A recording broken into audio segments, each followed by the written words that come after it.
Selamat siang semua. Ini pagi atau siang? Nah, kalau generasi Z bilangnya selamat pagi. Karena patokannya bangunnya jam 12 siang. Kalau generasi sebelum-belumnya harus dibawa setelah jam 10 itu selamat pagi. Jadi setelah jam 10 selamat siang, oke. Senang bisa berkumpul dengan kita semua di sini. Bersuka cita kita bisa beribadah bersama-sama. Mari kita bersatu dalam doa. Mari kita berdoa. Bapa di surga, kami sangat bersyukur atas kebersamaan kami. Terima kasih karena hari ini kami bisa kembali bersekutu, menaikkan pujian dengan semangat, bisa bersama-sama berfellowship dengan satu sama lain, dan kami bisa melihat bagaimana luar biasanya ketika kami bersekutu dalam Engkau. Pada pagi hari ini Bapak Syahani, kami ingin bisa sama-sama bersatu hati mendengarkan firman Engkau. Biarlah firman yang dibagikan bisa membantu kami untuk mengerti Engkau lebih dalam lagi Bapak. Kami percaya bahwa setiap minggu kami kumpulkan kami di sini dengan tujuan untuk kami bisa bertumbuh dalam keyakinan kami akan Engkau. Biarlah Bapa, Engkau menuntun hamba-Mu, berikan kekuatan, berikan hikmah, berikan tuntunan dari Roh Kudus Engkau. Biarlah setiap kata yang dikeluarkan hanya daripada Engkau saja. Terima kasih waktu ini Bapa, kami berdoa satu nama, Yesus Kristus, Putra Engkau dan Juru Selamat kami hidup. Amin. Amin. Sebuah kehormatan dan sukacita untuk bisa berbagi firman Tuhan pada pagi hari ini. Tentu kita semua tahu bahwa 1 bulan ini kita belajar dari buku Amos karena tema gereja kita adalah Seek Me and Live, ya. Dan tema ini tentu diambil dari Amos pasal 5. Ayat yang keempat diulangi lagi ayat yang keenam, ya, sudah berminggu-minggu kita dapatkan ini. Nah, saya akan masuk aja hari ini untuk mengingatkan kita sedikit review tentang kita lihat bahwa sedikit kita tahu bahwa Amos itu arti katanya adalah burden bearer, ya. Bro Charles sudah kasih tahu minggu lalu, betul kan? Jadi terus terang khotbah bulan ini semua adalah pembawa burden. Ya, ngerti maksudnya ya. Karena pesannya adalah pesan yang dibawa oleh pembawa burden, ngerti ya, pembawa beban. Tapi menarik kalau kita tahu Amos, saya mengingatkan lagi dia adalah salah satu dari 12 minor prophet, ya. Dan ini penting karena dia bukan berasal daripada keturunan daripada nabi, ya, atau dilatih sebagai nabi. Ini membuat para pelayan yang lama-lama bersyukur karena nggak ada satupun kita yang keturunan pendeta. Betul ya, kecuali Om Rebi, ya. Oh, kalau Om Rebi bukan keturunan pendeta, keturunan rabi dia. Ya. Dan itu membuat kita sadar bahwa pesan Tuhan bisa dibawa oleh siapa saja, betul ya. Nah, ketika kita melihat ini terus terang ini luar biasa karena memang Amos ini tidak mudah pesan yang dibawa. Nah, ketika dibagikan jadwal khotbah, sebenarnya saya ini rada-rada melihat kok saya kebagian yang gak enaknya ya. Ya. Minggu pertama Bro Budi khotbah tentang overview, ngerti ya, overallnya. Ya, dengan daripada buku Amos, ya. Kita lihat Budi bicara tentang bagaimana berkhotbah tentang ya kita perlu kenal Tuhan yang kita sembah sebelum kita bicara segala sesuatunya. Lalu minggu lalu Pendeta Charles berkhotbah tentang correction yang Tuhan lakukan, ya, di pasal 1 pasal 2. Dan dia berbicara tentang artinya apa sih dalam correction itu, ya. Nah, ketika saya lihat jadwal saya, pasal 3, pasal 6, saya bilang rusaklah reputasi yang sebenarnya saya bangun. Karena saya harus bicarakan tentang judgment. Muka saya sudah cukup menjudge orang. Ya, memimpin ministry remaja saya berusaha mengubahkan image saya menjadi orang baik. Pas saya lihat ini saya bilang, aduh, gak ada tema yang lebih baik lagi ya. Ya, tapi terus terang saya secara pribadi melihat semakin saya baca, sebenarnya semakin terlihat adalah hati daripada Tuhan itu sendiri. Personality daripada Tuhan itu sendiri. Jadi sebagai satu jemaat saya mengencourage semua itu untuk baca. Karena bukan penghakimannya, tapi yang kita lihat adalah siapa Tuhannya di balik itu. Dan hari ini judul pelajaran saya adalah behind, di balik daripada penghakimannya Tuhan. Ya, di balik daripada penghakimannya Tuhan. Saya tadi ketika jalan-jalan di sini masuk, saya ngeliat ada teman saya di sini yang suka ngirim-ngirim WA nih. Dari Bekasi ya, Bro Ilham ada di sini. Boleh kasih welcome dong sama istrinya ya. Ya, berdiri Bro Ilham. Ayo sama istrinya welcome ya. Ke Jemaat Jakarta ya, lagi ada di sini. Oke, senang bisa berfellowship di sini. Oke. Sorry ya Bro, pas datang ke sini khotbahnya tentang penghakiman ya Bro. Nah, apa yang hari ini kita bisa sama-sama explore dari pasal ketiga sampai dengan pasal yang ke-6, boleh ya? Karena kita akan melihat di sini tentang kepribadian Tuhan di balik tulisan-tulisan yang kita baca merupakan penghakiman. Jelas ya? Jadi kita akan melihat kepribadian Tuhan di balik sekali lagi tulisan-tulisan yang sepertinya itu adalah sebuah penghakiman. Sudah siap ya? Kita akan mulai melihat yang pertama adalah siapa Tuhan kita di balik tulisan itu. Yang pertama adalah Tuhan kita adalah Tuhan yang personal, ya, atau Tuhan yang pribadi sifatnya.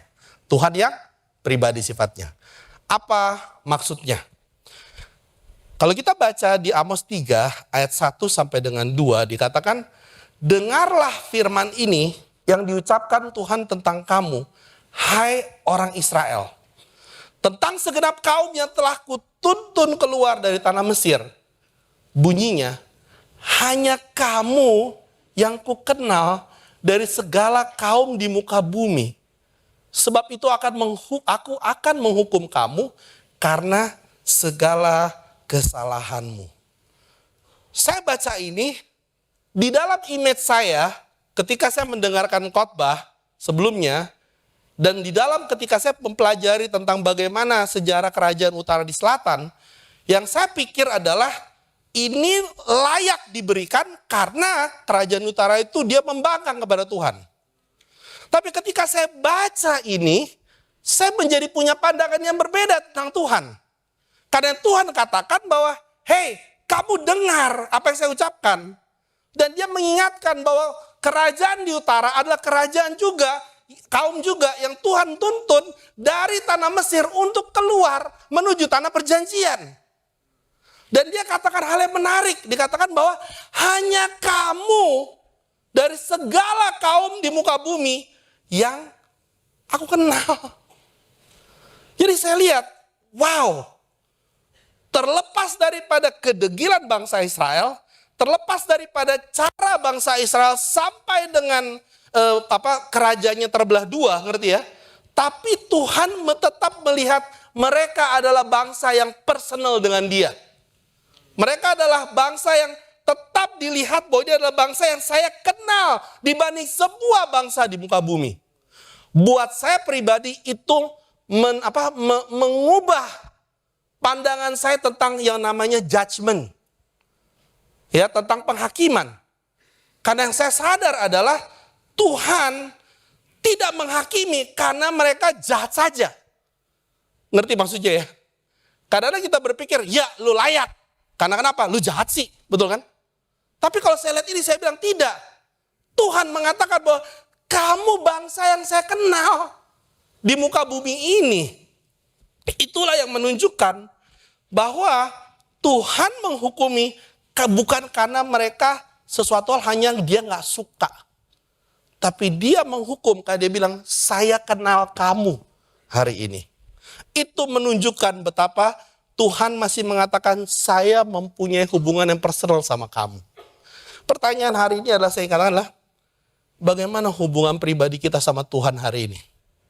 Coba tanya baik-baik. Apakah hari ini sebagai seorang Kristen, kita masih melihat hubungan kita dengan Tuhan itu sebagai satu hal yang personal dalam hidup kita? Coba tanya baik-baik. Apakah hari ini di tengah kita mungkin sudah hidup bertahun-tahun jadi Kristen, pasti nggak Tuhan itu kita melihat sebagai satu sosok individu yang personal dalam kehidupan kita. Karena terus terang, kalau kita memahami tentang bahwa Tuhan adalah personal, pandangan kita tentang dihukum bukanlah hanya jahat dan baik. Karena seringkali ketika kita melihat suatu hal terjadi, ketika ada penghukuman, ada sesuatu terjadi, yang kita pikir cuma satu, wah ini pasti jahat nih. Ini pasti hal yang tidak benar nih. Tapi kita kehilangan pandangan di mana Tuhan itu adalah Tuhan yang personal. Nah ini menariknya, kenapa saya berani katakan dengan sangat serius Tuhan itu masih personal punya hubungannya ya. Dia bahkan dikatakan di ayat yang ke-6, dia bilang, adakah sangka kalah ditiupkan di suatu kota dan orang-orang tidak gemetar? Adakah terjadi malapetaka di satu kota dan Tuhan tidak melakukannya? Ayat 7 dia bilang, sungguh Tuhan Allah tidak berbuat sesuatu tanpa menyatakan keputusannya kepada hamba-hambanya para nabi. Ini seberapa personalnya Tuhan. Ketika dia mau lakukan sesuatu untuk mendisiplinkan, untuk menghukum, dia kasih tahu dulu sama nabinya untuk kasih tahu kepada bangsa itu. Mengapa? Karena dia meskipun kita jahat, dia masih anggap hubungan kita dengan dia itu personal. Pertanyaannya hari ini sebagai orang Kristen, apakah kita masih sensitif kepada hal-hal yang Tuhan mau kasih tahu dalam hidup kita? Karena terus terang, kadang-kadang kita terpaku dalam satu kehidupan, ya udah ikut aja, ya udah obey aja. Kita kehilangan sense of personality kita, hubungan yang dekat itu dengan Tuhan di dalam kehidupan kita. Saya kira gini kenapa? Saya lihat, iya ya. Terlepas seberapa beratnya apa yang dilakukan oleh kerajaan Israel di utara, Tuhan tetap kirim Amos untuk kasih warning dia. Ya. Pernah kita punya hubungan yang pribadi dengan seorang dan kita terlibat yang namanya cekcok? Pernah? Atau saya doang yang pernah? Pernah? Apa yang terjadi ketika kita cekcok dengan orang paling dekat sama kita? Itu biasanya paling menyakitkan hati ya. Betul? Kadang kita berasa, gila selama ini kita deket, digituin. No more you and me. Kamu lihat penghakiman lebih kejam daripada pembalasan. Dia nggak balas lagi, dia langsung hakimi. Kenapa itu terjadi? Kita lihat lupa bahwa Tuhan kita itu saking personalnya. Dia mau memastikan ada kesempatan untuk orang-orang bisa melihat yang namanya apa yang Tuhan coba lakukan. Yang menarik adalah penulis Ibrani menyatakan hal yang sama, seirama juga. Dikatakan di Ibrani 12 ayat 5b sampai dengan ke-6. Dikatakan, dan sudah lupakah kamu akan nasihat dan berbicara kepada kamu seperti kepada anak-anak. Hai anakku, janganlah anggap enteng didikan Tuhan. Dan janganlah putus asa apabila engkau diperingatkannya. Karena Tuhan menghajar orang yang dikasihinya. Dan ia menyesah orang yang diakui sebagai apa? Anak. Nah, ini orang tua jangan salah konteks ya. Baik di antara kita gunakan ini. Maka itu saya sesah kamu. Enggak, itu konteksnya udah beda. Ya. Ada saya tahu ada orang tua datang pakai ayat ini. Kenapa? Iya bro, kan Alkitab katakan begitu. Saya harus menyesah anak saya, memastikan dia mengetahui bahwa saya mengasihi dia. Enggak, kamu konteksnya salah. Yang Tuhan katakan di sini gini. Di dalam kita berjalan mengikuti Tuhan, kadang-kadang kita ini suka ngelihat segala sesuatu yang sifatnya pendisiplinan itu adalah satu hal yang enggak banget. Betul ya? Enggak banget. Maka itu kenapa?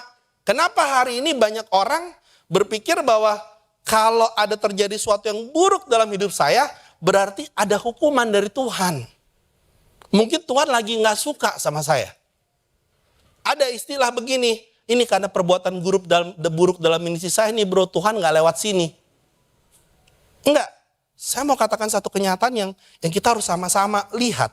Bahwa ketika ada pendisiplinan terjadi, berarti titik itu adalah titik Tuhan mau kasih tahu sama kita semua bahwa saya ini melakukan ini kepada kamu karena saya masih anggap kamu sebagai anak.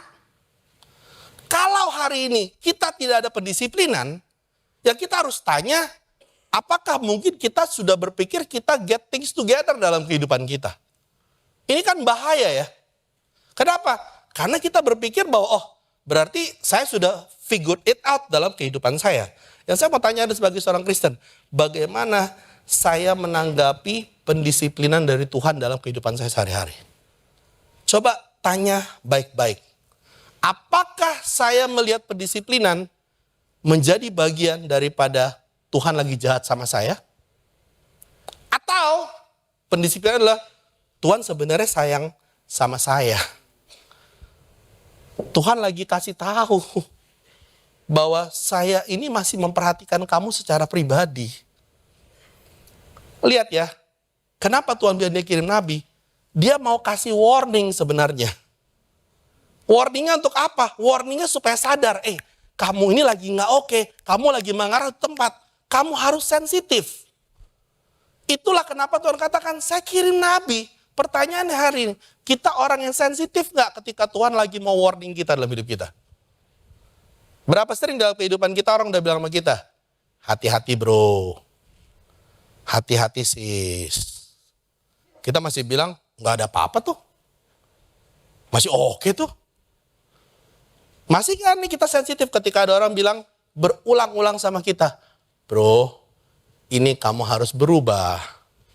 Sis, ini kamu harus bertobat dari dosa ini. Atau kamu masih bilang, yang lain aja ngelakuin, kenapa saya harus bertobat? Hati-hati. Karena itulah cara Tuhan menunjukkan bahwa dia masih kasih warning dengan tujuan untuk kita bisa sadar kepada apa yang dia lagi coba lakukan dalam kehidupan kita. Nah, kalau kita perhatikan apa sih yang Tuhan tekankan ya di pasal yang tadi kita lihat di pasal 3 itu sebenarnya. Ini yang menarik. Karena di pasal 3 ayat ke-13-14 ya dikatakan bahwa dengarlah dan perintahkanlah kaum keturunan Yakub. Demikianlah firman Tuhan Allah, Allah semesta alam, bahwa pada waktu aku menghukum Israel karena perbuatan-perbuatan yang jahat, aku akan melakukan hukuman kepada mesbah-mesbah Betel, sehingga tanduk-tanduk mesbah itu dipatahkan dan jatuh ke tanah. Lihat, apa yang Tuhan anggap satu perbuatan yang jahat kalau kita lihat di sini.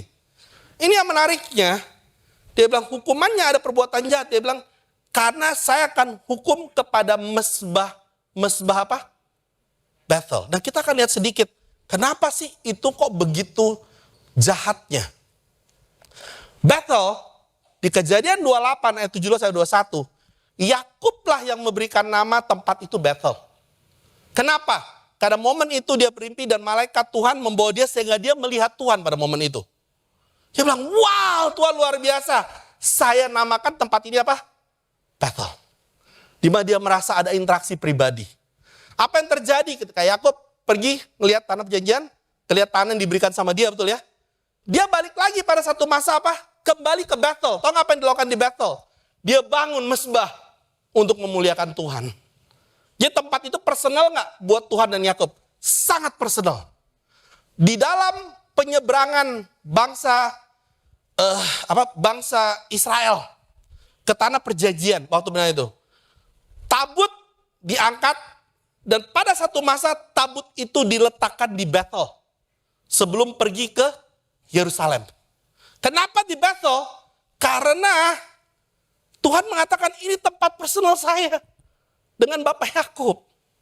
But you know what happened? Satu Raja-Raja 2 ketika dipecahkan utara dan selatan, apa yang dilakukan oleh Yerobeam? Dia membangun 2 kota, bait Allah perjuangan. Ngerti bait Allah perjuangan nggak? Betulan, dia bangun 2 kota bait Allah perjuangan. Dia tidak mau, dia tidak mau bangsa Israel pergi ke selatan yang di utara. Karena tempat yang sesungguhnya mereka bisa menaikkan persembahan itu adalah di Yerusalem. Jadi yang dilakukan, dia membangun itu, dia membangun mesbah katanya dengan tanduk dan meletakkan juga lembu, ngerti ya?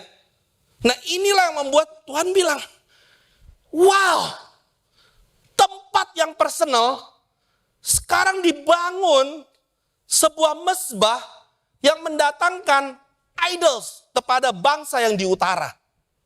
Tahu tujuannya apa? Supaya yang di utara nyaman, gak usah ke selatan. Supaya di utara tidak terpengaruh dengan kerajaan yang selatan. Bukan saya bilang ministry utara nggak rohani di ministry selatan ya. Udah ada mata-mata pada ketawa yang di selatan semua. Nggak begitu juga, ngerti ya. Tapi maksudnya adalah begini. Yang terjadi adalah mereka tidak lagi mempunyai kedekatan pribadi itu.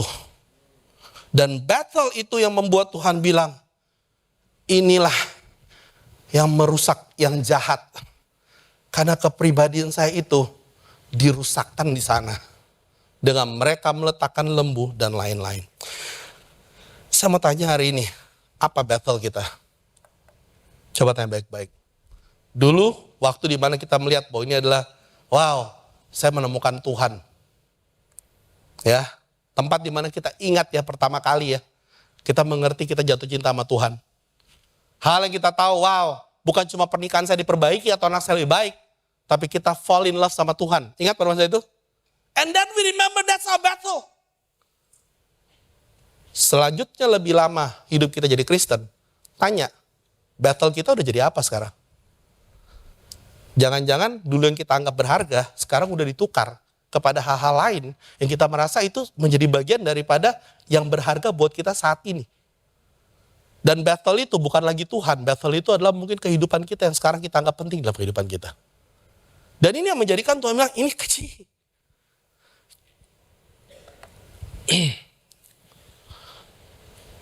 Tuhan menginginkan hubungan pribadi dengan kita masing-masing. Dalam hubungan inilah Tuhan menemukan kekuatan dan kedamaian dan harapan. Bapak Ibu Saudara sekalian, kalau kita lihat baik-baik di sini, bahwa yang mau hubungan pribadi dengan kita itu adalah Tuhan loh.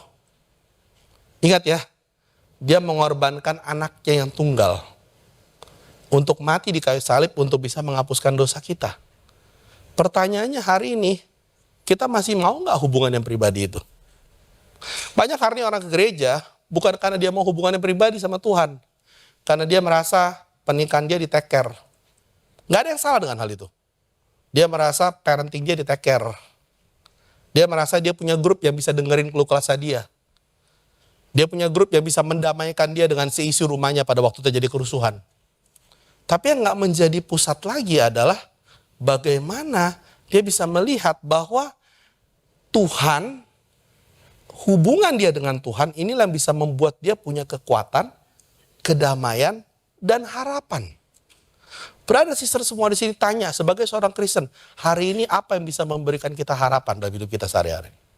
Tanya baik-baik. Karena saya percaya bahwa Tuhan yang mau dan Tuhan lakukan ini dengan satu tujuan. Tuhan mau kita restore kembali kepribadian itu dalam kehidupan kita. God wants us to restore that. Dia very personal dan dia mau restore itu balik. Itulah tujuan dia, seberapa jatuh dia mau restore itu balik. Dengan bangsa Israel yang ada di utara. Oke, kita lihat yang kedua. Itu yang kedua, bahwa dikatakan bahwa Tuhan itu pure. Kalau kita dibalik ini Tuhan itu pure atau kudus dikatakan. Ini kita lihat apa maksudnya. Amos 4 ayat 1 kata gini, dengarlah firman ini, hai lembu-lembu Basan yang ada di gunung Samaria. Di gunung Samaria. Yang memeras orang lemah, yang menginjak orang miskin, yang mengatakan pada tuan-tuanmu, bawalah kemari supaya kita minum-minum. Saya nggak ada waktu untuk ini karena sebenarnya lucu sebenarnya. Dia bicara tentang wanita-wanita ini bukan provokatif ya. Dia sebenarnya bicara tentang lembu-lembu Basan itu adalah perempuan-perempuan yang dia menikmati semua hal yang mereka punya pada waktu itu. Ya. Lihat baik-baik dikatakan ayat yang kedua. Tuhan Allah telah bersumpah demi kekudusannya. Sesungguhnya akan datang masa bagimu bahwa kamu diangkat dengan kait dan yang tertinggal di antara kamu dengan kail ikan. Kamu akan keluar melalui belahan tembok, masing-masing lurus ke depan. Dan kamu akan diseret ke arah Hermon, demikianlah firman Tuhan. Kalau saya baca ini saya pikir, Oke, Tuhan itu bersumpah. Jadi dia memberikan pengumuman karena dia bilang ada kekudusannya yang terganggu. Bahkan kalau dikatakan apa yang dia lakukan itu luar biasa. Dia mau kasih unjuk begini, dia bilang. Kamu bangsa di utara, dia bilang akan datang kamu akan diangkat kail. Maksudnya itu dia diangkat, dijajah. Sama apa? Kail, dikasih unjuk. Lalu yang berikutnya dia bilang bukan hanya itu. Kamu yang tertinggal dalam kota, dia bilang kamu akan dengan kait diseret. Jadi mulutnya tuh dikaitin kayak ikan ya. Diseret, dijajarin untuk keluar. Dan lihat baik-baik, keluarnya bukan dari tembok kota. Dari mana? Dari bolongan tembok kota. Itu seberapa Tuhan bilang, perbuatan kamu keji. Nah, kalau saya baca ini, saya bilang, sebenarnya perbuatan kejinya apa? Perbuatan keji yang dilakukan kepada satu sama lain. Ini yang dia bilang. Tuhan bilang, perbuatan kamu keji banget. Harusnya hubungan satu sama lain, itulah yang menguduskan di dalam jemaat. Saya tanya hari ini, hubungan kita dalam jemaat hari ini menguduskan atau membuat kita menjadi jatuh dan menjadi beban buat kita semua di sini? Apakah hubungan kita hari ini sama lain menjadi batu sandungan atau membuat kita bisa membantu satu sama lain untuk bisa kudus? Nah, saya mau gambar ini begini, karena ketika saya baca saya pikir kenapa ya kok marah banget gitu ya, kenapa marah banget? Hari ini saya cuma punya anak satu, jadi saya rada sulit gambar ini, tapi Randy bisa mengerti ini. Ya, kalau kamu punya anak 3 atau 4, kamu kadang-kadang perhatikan anak kamu betul ya. Karena kamu kecil, biasanya kamu lihat bahwa misalnya contoh gini nih, ada satu anak kamu lihat dia kecenderungannya harmful. Ya, jadi dia akan melakukan sesuatu sama saudaranya, misalnya dia jotor yang didorong, jatuh, gitu kan? Kamu lihat, kenapa, gitu kan? Kalau pertama kamu kan bilang apa? Jangan gitu ya, gitu. Lihat jelas ya, itu bisa mencelakakan, betul? Udah, ini pertama kali kan? Kamu pergi, tiba-tiba, anak yang sama kedua, dia jotor yang lain. Kamu akan bilang sama dia, udah 2 kali ya. Ini warning buat kamu. Oke? Ini sangat berbahaya. Betul? Kamu pergi lagi. Ketiga kali. Wah! Kamu lihat anak sama. Kamu lihat, apa masalah kamu? Oh, kita begitu aja orang salah 3 kali kita udah emosi. Oh, di sini ada salah dikit, emosinya luar biasa. Gitu kan? Tapi bayangkan kenapa saya katakan hati Tuhan itu murni. Karena ketika kita lihat buku Amos 5, itu isinya sudah diceritakan sama Charles minggu lalu. Charles, itu ratapan, tahu nggak apa yang diratapi oleh Tuhan? Dia meratapi bagaimana perlakuan bangsa itu kepada kaumnya sendiri. Jadi dia bukan enggak. Dia menatapi kenapa kamu perlakukan ini kepada bangsa kamu sendiri. Itu hatinya betapa murninya itu. Baik di antara kita itu, itu Tuhan terlalu sabar bro. Saya lihat, apa sih yang sebenarnya Tuhan ratapi dan perbuatan tidak kudus itu. Yang pertama adalah, dia bilang 4 ayat 1, yang memeras orang lemah. Oh, di gereja nggak ada. Nggak ada ya? Nggak, tapi tunggu dulu. Siapa di sini yang punya kecenderungan kamu suka mendominasi orang yang lemah karakternya? Jujur. Ada berapa di sini? Wah, kita very strong karakter kita. Dan kita suka sekali mencari orang yang karakternya lemah untuk kita tindas. Ya? Kalau ketemu sama yang strong, berantem kita. Tapi ini hal yang real terjadi loh sehari-hari, betul ya? Yang kedua apa? Menginjak orang miskin. Saya tahu di gereja nggak akan ada yang berani menginjak orang miskin. Tapi saya tanya kedua berjemaat, ada nggak hari ini kita memperlakukan orang berbeda-beda karena status ekonominya? Oh, coba perhatikan baik-baik. Oh, yang ini ini beda lah. Ya, kita nggak terlalu friendly. Tapi kalau ini bos, gimana bos? Kita itu seperti menginjak orang miskin loh. Apalagi dibilang mengubah keadilan menjadi ipuh atau kepahitan. Siapa hari ini kita suka bawa keadilan? Wah, ini justice, tapi buat kepahitan dari hidup orang lain. Ini real loh. Iya kan? Demi nama keadilan sosial bagi seluruh rakyat Indonesia. Yang lain pahit sama kamu. Apalagi dia bilang, nah ini, yang menghempaskan kebenaran ke tanah. Enggak suka dibicarakan kebenaran. Setiap kali bicara kebenaran, maksudmu apa bro? Sabar. Ngerti maksudnya? Ini kan kehidupan yang real ya, sering terjadi dalam jemaat ya. Apalagi dia bilang, benci kepada yang memberi teguran di pintu gerbang. Wah, ini komen hari Minggu. Bro, tolong ya, jangan di take ya bangkunya. Teman saya masih di sana bro. Loh benar. Ya kan? Dikasih teguran, kita nggak suka. Nah ini yang menarik. Keji kepada berkata dengan tulus ikhlas. Merespons dengan tidak baik ketika ada orang yang kasih tahu kita dengan tulus ikhlas. Lihat pasangan kita masing-masing. Ketika pasangan kita coba kasih tahu, sayang, jangan begini ya. Maksud kamu apa? Jangan begini kok. Kalau pembimbing kita kasih tahu, bro, sis, ya dengan tulus dia kasih taunya. Hati-hati bro, kamu negatif bro. Ini orang-orang yang lagi kasih tahu kamu dengan tulus ikhlas. Nggak dibayar. Tapi respons kita tidak baik pada hal itu. Dia katakan, nah ini saya sering jatuh ini. Yang menjadikan orang benar terjepit. Ya, saya tahu hal ini. Ada satu brother dalam grup kita, tumben-tumbenan dilakukan yang benar. Apa yang saya katakan? Tumben bener. Biasanya lu error. Dia lakukannya benar, saya jepit. Betul ya? Apalagi dia katakan, yang menerima uang suap. Wah, ini Indonesia bro, udah biasa bro. Hati-hati loh. Hati-hati loh. Berapa banyak hari ini kita berpikir dalam gereja, yuk jalan pintasnya apa? Jalan pintasnya apa? Dan ini bagian-bagian yang Tuhan bilang bisa menimbulkan, apa dia bilang? Ketidakkudusan. Apalagi dia bilang, ini yang luar biasa, dia bilang apa? Mengesampingkan orang miskin di pintu gerbang. Nah, saya dengar-dengar, ini dengar-dengar ya, belum tentu benar atau salah.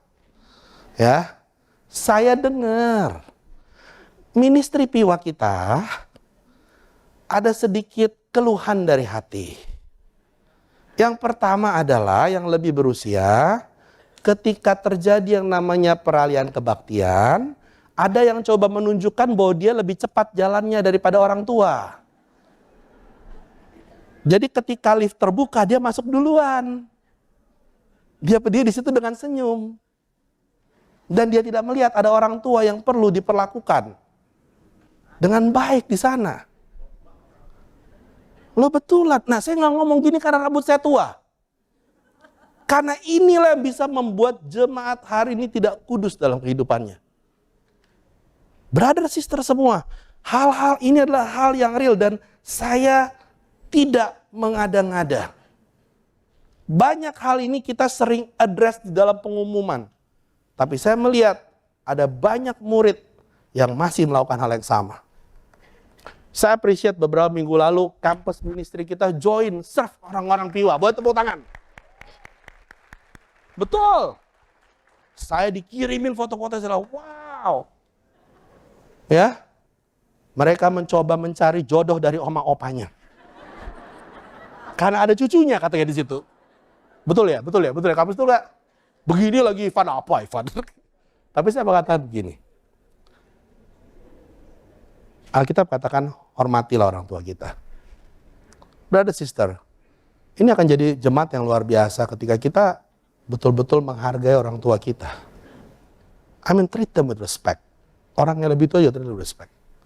Karena ini bisa membuat kalau kita nggak serius, jemaat kita nggak kudus nanti. Kalau kita lihat, apa sih yang Tuhan katakan? Amos 5, ayat 14-15. Carilah yang baik dan jangan yang jahat. supaya kamu hidup. Dengan demikian, Tuhan alam semesta, Tuhan semesta alam akan menyertai kamu seperti yang kamu katakan. Bencilah yang jahat dan cintailah yang baik. Tegakkanlah keadilan di pintu gerbang. Mungkin Tuhan semesta alam akan mengasihi sisa-sisa keturunan apa? Yusuf. Tahu nggak? Meskipun sebegitu jahatnya yang di utara, Tuhan masih bilang, hey, cari yang baik, jangan yang jahat. That's betapa purenya hati Tuhan. Ya, bahkan dia bilang, benci yang jahat, cintai yang baik. Tegakkan keadilan itu, mungkin Tuhan akan mengasihi sisa keturunannya. I don't know about you, but Tuhan kepingin banget mereka untuk berjuang, untuk bisa mempunyai hubungan yang kudus dengan satu sama lain. Saya mau ingatkan ini.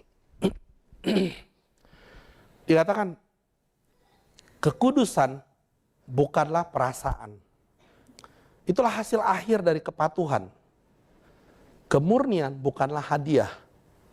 Itulah hasil akhir pertobatan dan keseriusan mengejar Tuhan. Bapak Ibu sekalian, saya mengajak kita untuk kita membangun jemaat yang kudus hari ini. Amen. Jangan kita berlaku seperti, sekali lagi seperti bangsa Israel, kerajaan yang di utara. Mereka memperlakukan satu sama lain dengan tidak semena-mena. Dengan semena-mena. Dan Tuhan gak main-main pada hal itu. Tuhan mau kita melihat bahwa ini adalah kekudusan satu sama lain, bukan cuma kita merasa bahwa kita kudus satu sama lain. Tapi kita membangun ini hasil dari kepada kepatuhan kita, ikutin apa firman Tuhan katakan. Dan saya kata, kemurnian sebuah hubungan itu terjadi karena kita bertobat dan serius kejar Tuhan. Dalam hubungan kita berpacaran juga sama. Ketika kita nggak murni, apa yang kita lakukan? Bertobat dan mengejar kepada keseriusan kita untuk ikut caranya Tuhan. Ini yang Tuhan katakan. Dan itulah bisa membuat hari ini jemaat itu kudus di hadapan Tuhan. Maka itu Tuhan mau kita apa? Repent. Repent. Pernah nggak kita sadari? Saya nggak tahu. Saya suka ngelihat karena saya kebaktian di bawah 3 kali gitu ya. Saya suka ngelihat rekaman khotbah. Kadang-kadang jujur yang saya aneh, ada hal-hal sama yang diulangi dan diucapkan perkhotbahnya berulang-ulang. Ya, coba perhatikan baik-baik setiap minggu deh. Saya wondering ketika saya dengar itu begini, apakah semua pengkhotbah ini melihat hal yang sama terjadi di ministrinya? Atau dia berbicara kepada orang yang sama gak bertobat? Nah, itu bagian yang lain. Karena saya pikir kenapa diulang lagi? Kenapa diulang lagi? Kenapa diulang lagi? Saya mungkin gak ini terjadi di banyak ministry, meskipun dikhotbahin, tapi kita gak serius bertobat dalam hidup kita. Amin. Mari kita bertobat. Karena Tuhan itu pure dalam hidupnya. Penutupannya, masih mau dengar? Kasih tenaga sama saya. Yang ketiga. Yang ketiga dari penghakiman dia bilang, it's the powerful. Ya, Tuhan itu powerful. Tuhan yang berkuasa. Kalau kita lihat baik-baik, tahukah kita bahwa Amos ini membawa pesan kepada kerajaan di utara itu kenapa sulit? Karena pada waktu itu kerajaan di utara dan selatan lagi mencapai peaknya, kejayaan, betul ya? Mereka sukses. Ya, ingat Salomo, begitu luar biasanya dia, betul ya? Jadi ketika mereka pecah pun, kejayaan mereka masih luar biasa. Bahkan dikatakan tentara di utara pada waktu itu salah satu tentara yang kuat. Bahkan mereka berhasil untuk mengekspand teritori mereka ke utara. Ya, dan lihat apa yang terjadi ketika orang-orang itu mulai makmur hidupnya. Oke? Tahu tanda pertama kalau orang makmur hidupnya? Makin gemuk dia. Enggak, lihat ini ya. Kamu sebuah, saya berani ngomong ini karena saya gemuk. Dia kan?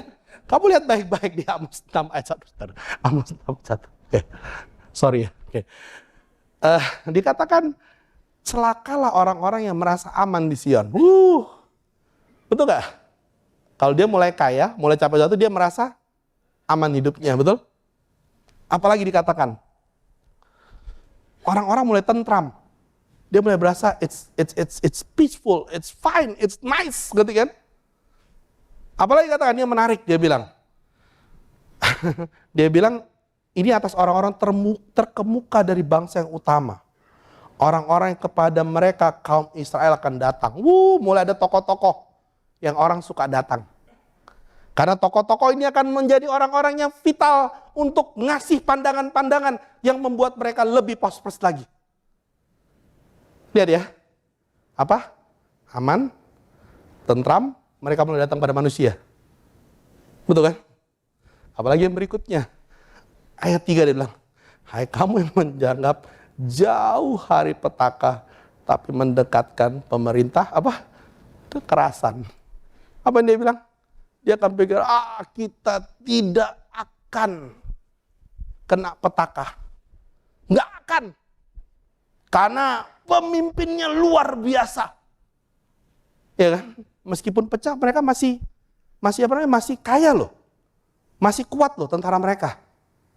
Tapi lihat cara mereka mimpin apa? Mulai terjadi apa? Kekerasan. Mulai main semena-mena sendiri dalam cara memimpinnya.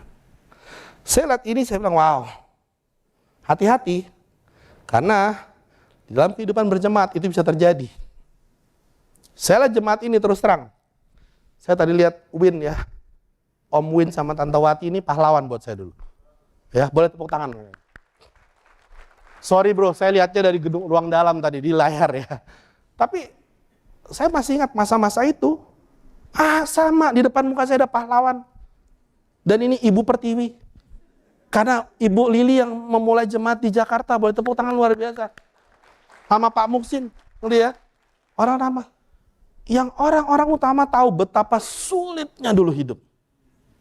Ada rasa aman nggak? Kagak ada. Setiap minggu deg-degan tempat kebaktian masih ada atau tidak. Ingat masa itu? Iya kan? Ya. Yang mission team saya mendengar karena saya nggak pernah rasakan. Rumahnya diserang. Karena terlalu semangat nyanyi. Dan tidak melapor pada sekelilingnya. Bahwa ada persekutuan. Itu masa yang sulit. Kita diperlakukan semena-mena. Tapi sekarang perhatikan baik-baik bagaimana jemaat hari ini. Jemaat settle. Bangku nyaman. AC nggak dingin dikit, komplain WA masuk ke saya. Oke? Betul. Iya kan? Datang sini berharap semua parkir udah diatur.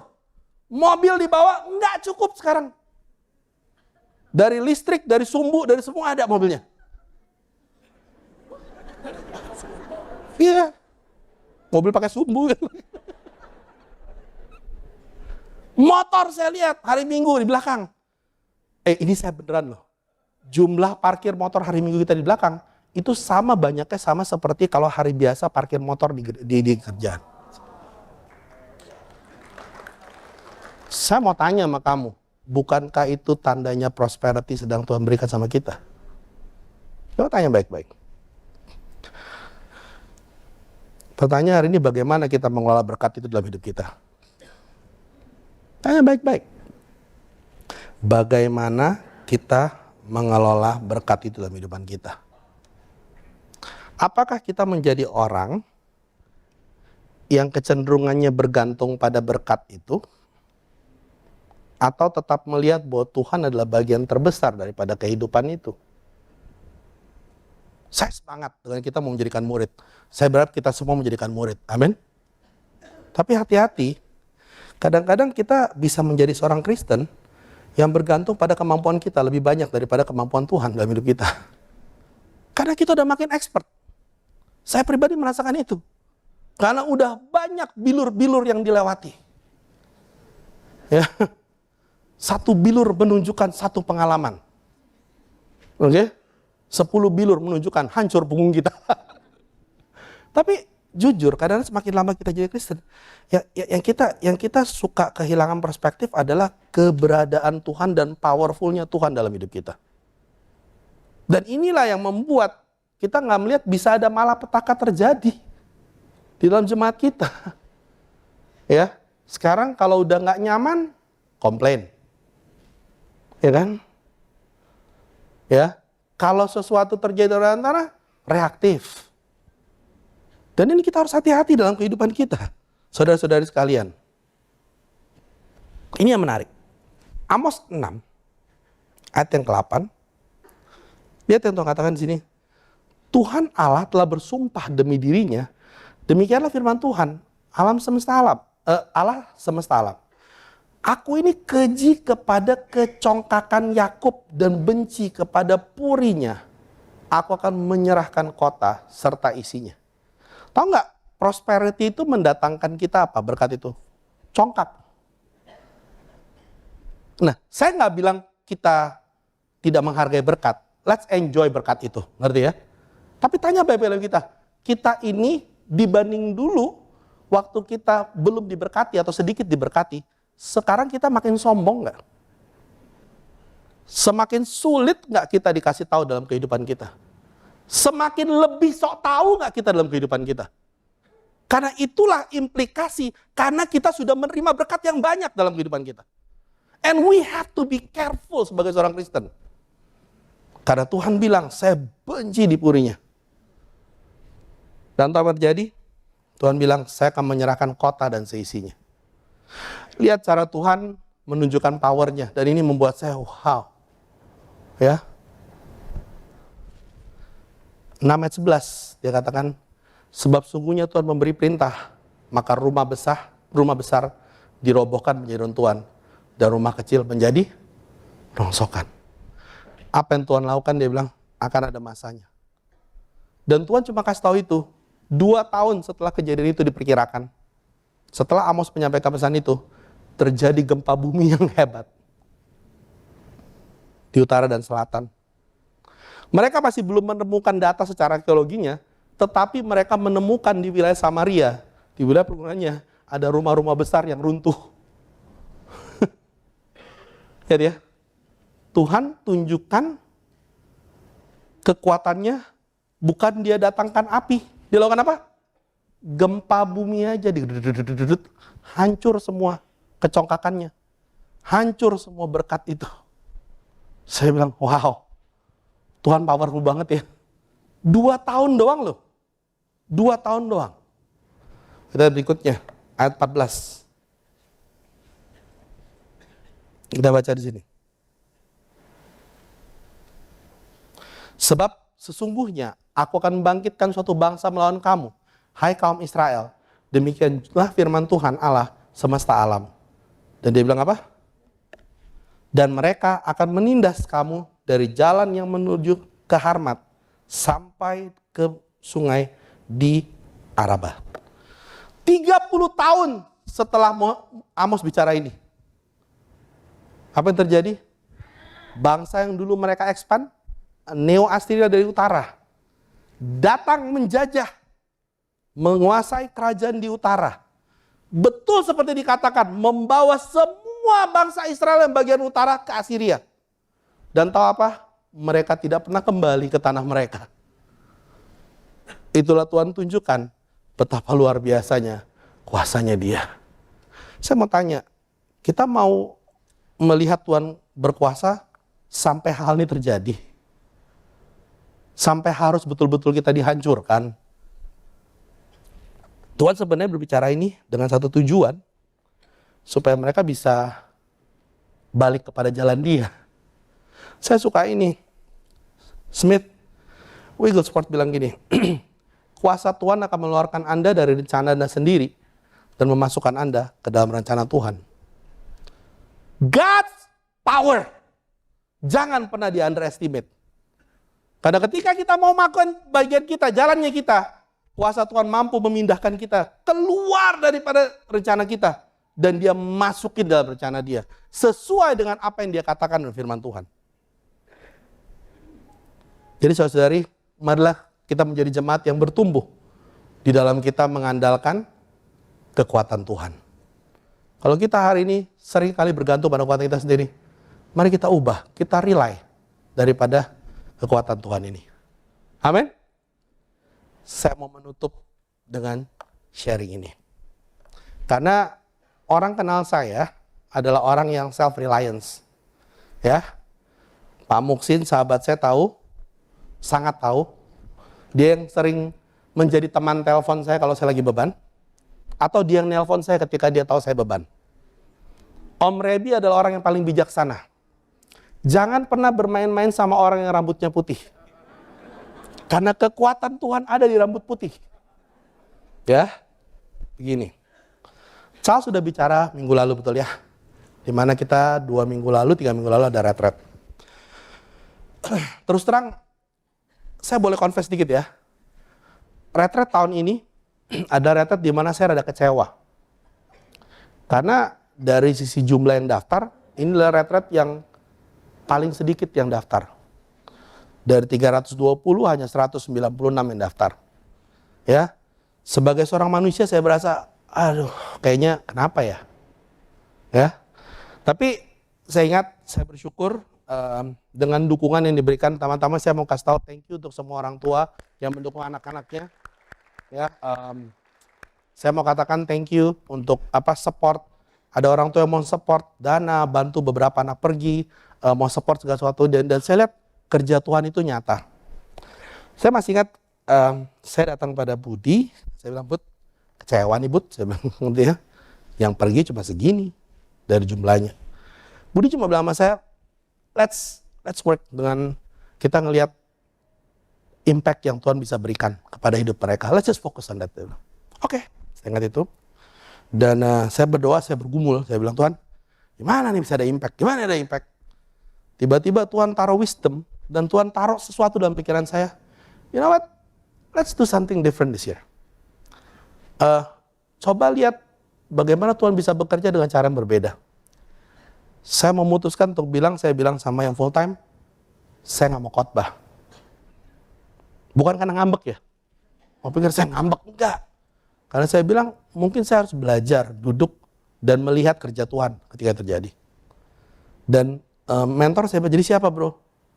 Yuk kita coba yuk orang-orang yang anak-anak alumninya teens untuk khotbah.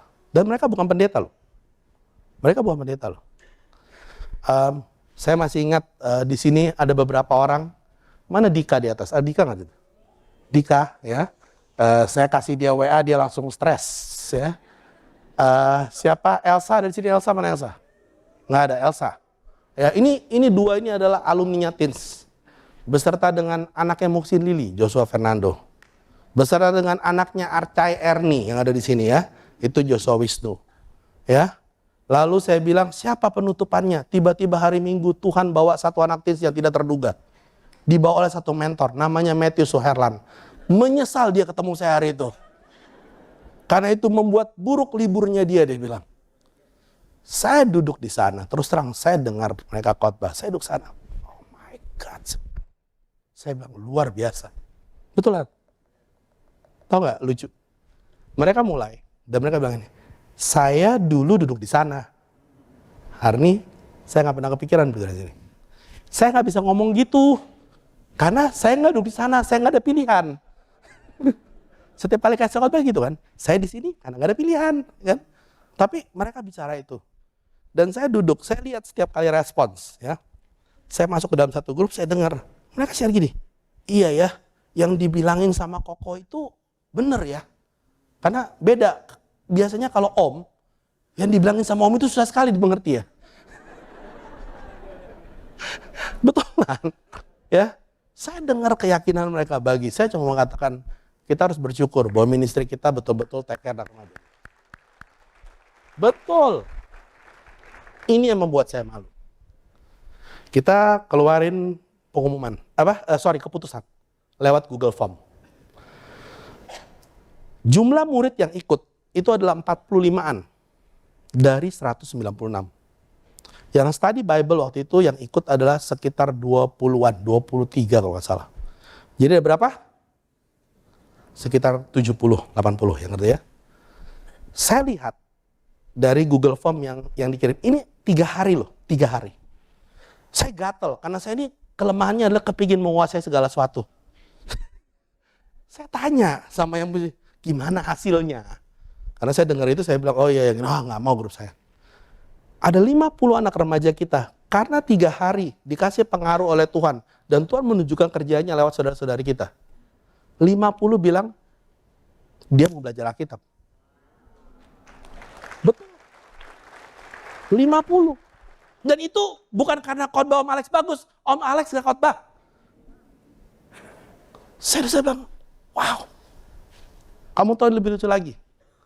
Saya bersyukur, terus terang saya mau thank you beberapa parents yang ikut menjadi parents mentor. Boleh tepuk tangan buat mereka semua di sini. Thank you banget, terus terang. Tahu apa yang terjadi? Beberapa orang bilang, mereka ketemu dengan beberapa anak yang tidak isi. Ngobrol. Gimana? Ditanya, kamu isi apa? Masih bingung, Om. Tapi sebenarnya, Om, saya kepingin belajar Alkitab. Jadi dari 50 itu ada banyak yang nggak ngisi. Dan kita kumpulin data, masih ada 20 lagi. Yang mereka nggak isi, dan ketika di ngobrolin, mereka pengen belajar Alkitab. Jadi saya hitung-hitung, 70 dalam 3 hari. Tuhan permalukan saya betul-betul. Dan saya bilang, wow, Tuhan, kamu punya kuasa lebih. Sekarang saya membuka hati kita orang tua. Mari kita bantu anak-anak kita yang mau kenal Tuhan. Mari kita bangun hubungan kita. Saya mau open kepada teman-teman sini yang mau untuk membantu orang generasi muda berikut kita untuk bisa kenal Tuhan. Karena saya percaya kuasa Tuhan lebih besar daripada kemampuan kita semua di sini. Amin. Hari ini kita belajar di Amos tentang 3 hal tentang Tuhan kita. Tuhan itu personal. Amen. So, jangan kehilangan hubungan pribadi kita sama Tuhan. Ya, yang kedua, Tuhan itu murni. Mari kita bangun hubungan berjemaat kita untuk bisa memurnikan satu sama lain. Yang ketiga, Tuhan itu powerful. Jangan jadi jemaat yang sudah diberkati, mari kita kehilangan sight daripada kemampuan Tuhan dalam hidup kita. Saya berharap hari ini bisa bantu kita untuk melihat Tuhan, dan mari kita bisa melihat di balik segala sesuatu untuk menghakimi. Mari kita menutup dan kita berdoa. Bapa di surga, thank you untuk kesempatan ini. Kami bersyukur bahwa Engkau bersama-sama hari ini mengajarkan kami dari kitab Amos tentang bagaimana karakter Engkau dalam kehidupan kami. Hari ini Bapak, kami melihat bahwa sepertinya kami melihat penghakiman Engkau sebagai satu hal yang jahat, yang baik, sebagai satu karma mungkin yang kami dapatkan, tapi kami nggak melihat bagaimana Engkau adalah satu pribadi yang luar biasa. Terima kasih Bapak hari ini lewat pesan yang Kau berikan pada Amos. Sangat bisa lihat hidup kami. Bantu untuk kami punya hati yang mau betul-betul merestore kembali hubungan kami dengan Engkau untuk pribadi. Bantu kami juga untuk bertobat. Kalau kami tahu minggu demi minggu, hari demi hari ada orang mengatakan kami perlu bertobat dari cara kami memperlakukan satu sama lain. Biarlah Bapak hubungan kami dalam jemaat bisa memurnikan kami satu sama lain. Bantu kami juga Bapak untuk kami bisa melihat bahwa kami ini bersyukur berada dalam jemaat dan kami perlu belajar untuk bergantung kepada kuasa Engkau dalam hidup kami sehari-hari. Thank you Bapak untuk waktu ini. Terima kasih Pak ini dalam sebelum kami syukur. Amin. Tuhan berkati kita semua.